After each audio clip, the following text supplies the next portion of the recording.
My research question was, how does a child's imagination affect their brain development? My claim was imaginative play allows children to think more creatively, which positively affects their brains.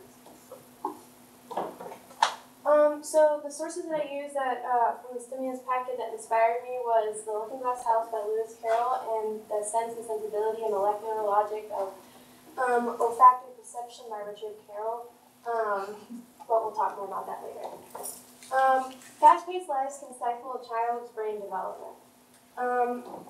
Unstructured time allows children to just be kids. They can play independently or with friends. This time can open up their brains to think more cognitively. And they can spend their time drawing, coloring, playing imaginative play with friends or by themselves.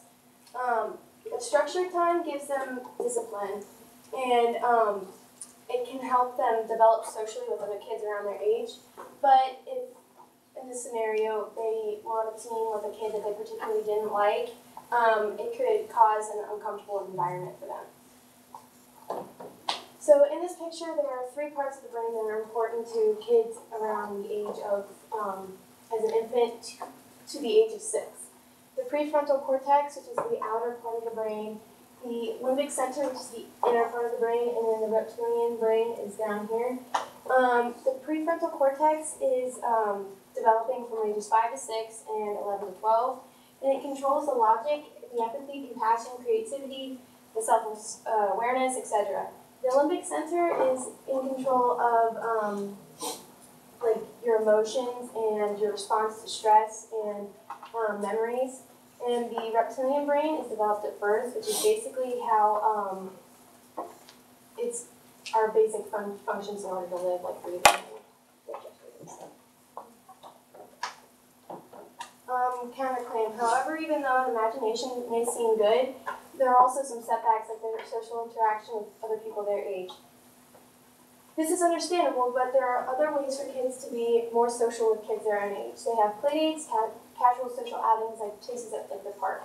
By show of hands, how many of you have either made short friendships with kids at a social setting like a park, or had playdates with friends, or even your parents' friends' kids? See, most or all of us have, because it was a way for us to learn, develop in these social settings.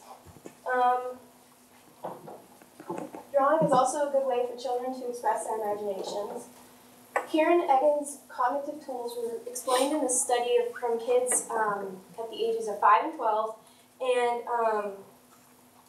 they were actually focusing more on 2 right here, schematic and mythic, which are the bodily experience and the awareness of the known that is embedded in the unknown, but there are also other understandings.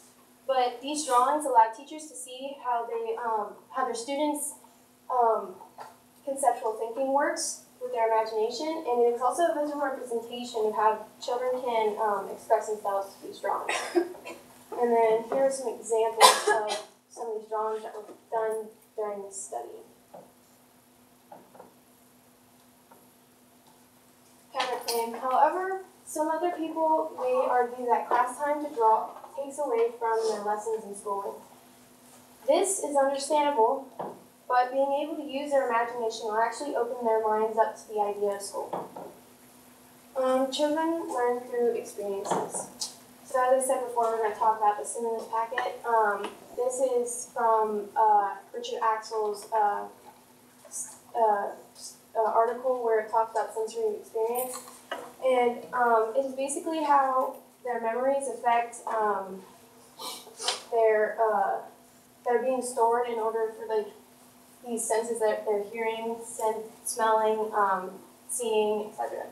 And sometimes these memories of certain things can remind them of what they smelled at this point or saw at this point.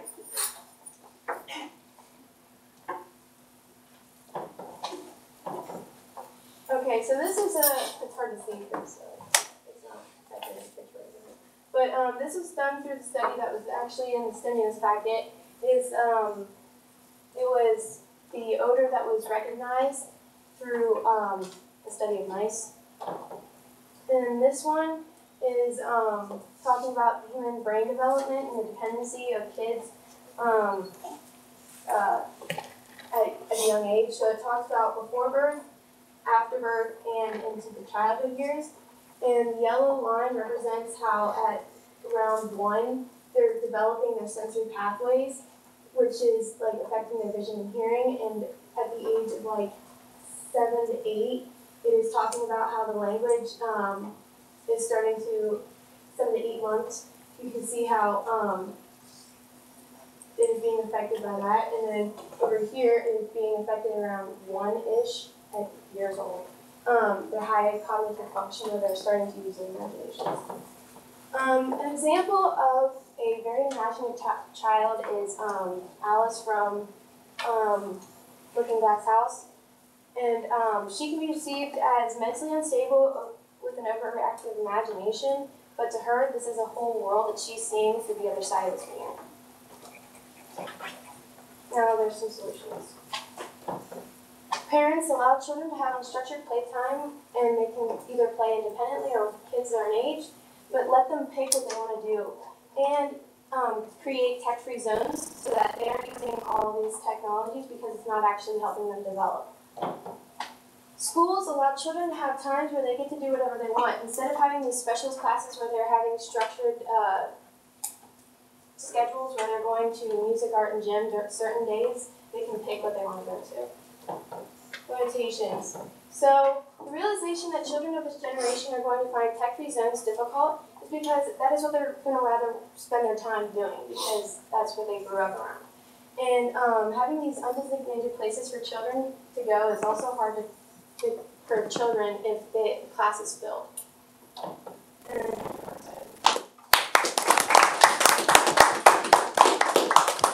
Okay, Lex, one question for you. What information did you need before you began your research, and then how did that information shape your research? I needed information about, what ages these kids are going to be using their imagination and how it's going to affect their brain, especially at like ages 5 and 6 where their brain is developing. These imaginations can affect whether it's mentally affecting them in the environment, whether it's good or bad, or scientifically affecting their brains, or culturally and socially, where they're not able to understand why they're not as social with other kids their age. Well done.